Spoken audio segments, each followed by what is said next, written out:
Okay, number 10 Miami against number 7 Texas A&M, folks, at College Station. A&M minus 3.5, noon Eastern, ABC on Saturday. The first game.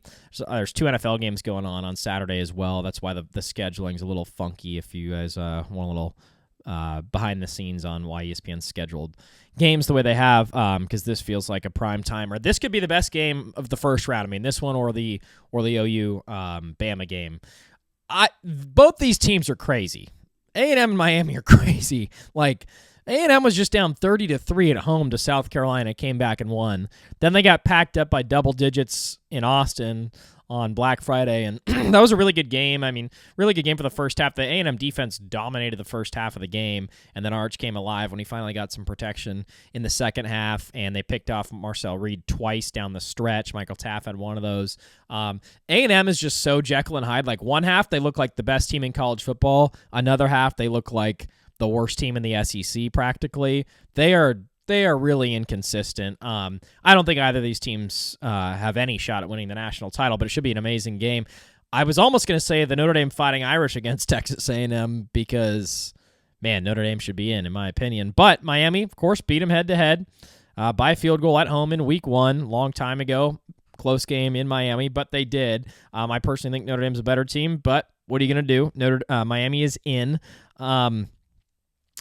I never know with Miami. I think their front 7, Bain and Mesidor, those guys are just, those guys stood out. That Labor Day weekend game against Notre Dame, I was like, these cats are different. And they have been different all year. It's just that the offense goes cold for Miami. I mean, against SMU and against Louisville, went cold. I think Beck in the Louisville game threw like 4 picks, I remember watching. Like, he even had a chance to like tie or take the lead late through another pick on basically the final drive of the game. So you never really know what you're going to get with Carson Beck. You never know what you're going to get with Mario Cristobal in the playoff. You never know what you're going to get with A&M, period, ever. I mean, they're 11-1, but they've only played one of the top 8 SEC teams, and they lost by double digits. So everyone's saying, like, oh, is A&M a fraud? Like, are they actually not as good as their record would indicate? In my opinion, they're definitely not as good as their record would indicate, but they are good. Marcel Reed's good. Elko's obviously had a great year coaching. They won at Notre Dame.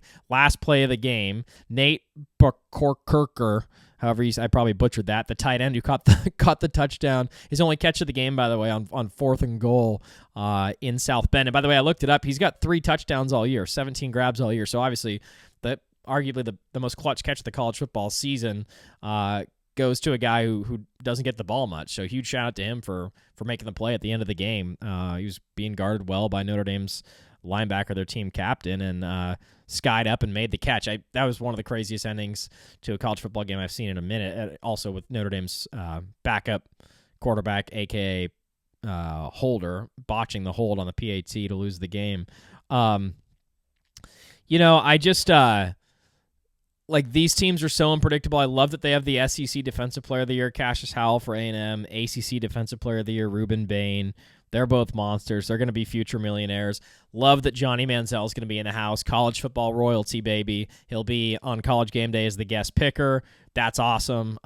He always brings the energy to Aggie land. Man, I remember the last time that A&M won a big game, November of 2012. That was when Johnny won at Tuscaloosa, 29-24, beat the Saban team. Ryan Swopes down the right sideline.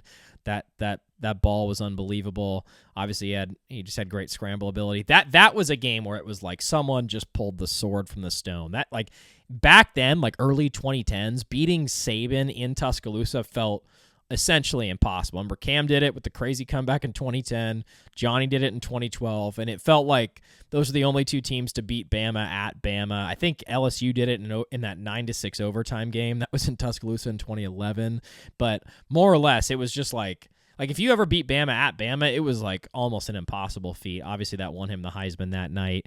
One of the real special seasons we've ever seen in college football by a player, certainly statistically. So it's awesome that he's in the house. I love the receivers in this game. Malachi Toney, true freshman for Miami. He's been incredible all year. Threw a touchdown pass recently. Has torched a couple of opponents this year. Mario Craver, KC Concepcion. Craver went for over 200 yards against Notre Dame this year on the road. Those guys are both so fast. They're transfers. Craver, I think is from Mississippi State. Concepcion's from NC State. Those guys are incredibly fast. So there's going to be like elite line of scrimmage play and elite receiver play in this game. Probably comes down to which quarterback makes the fewer mistakes. That I keep going back to this home field thing because last year, I'll pull it up. Remember how insanely lopsided the first round games were in favor of the home teams last year? Penn State beat SMU 38-10. Ohio State spanked Tennessee 42-17. It wasn't even that close. Texas beat Clemson 38-24. They were up 31-10 late. Clemson got a couple of late touchdowns.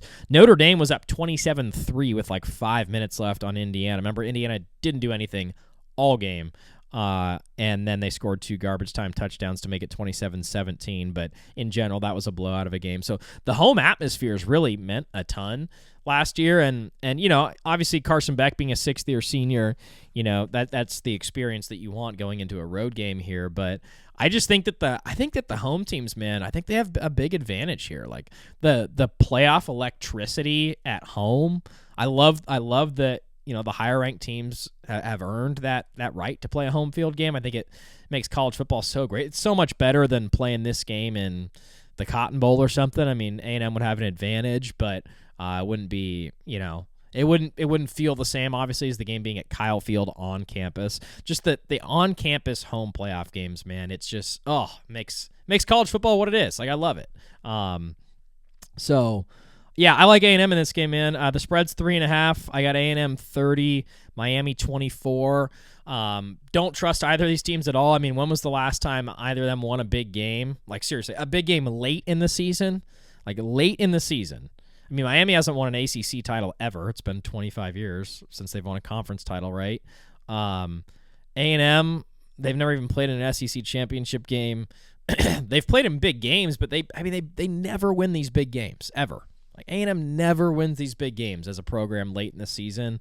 They had a chance to do that in Austin. Could have been 12-0. Could have been a 1 or a 2 seed if they had done that. And then obviously they would have needed to beat Georgia in the SEC title game. But it's just it's gonna take some kind of ricochet or pick six or curse to get broken here because both these teams feel cursed in late season games, in big games. So I'll lean the home team, man. A&M 30, Miami 24.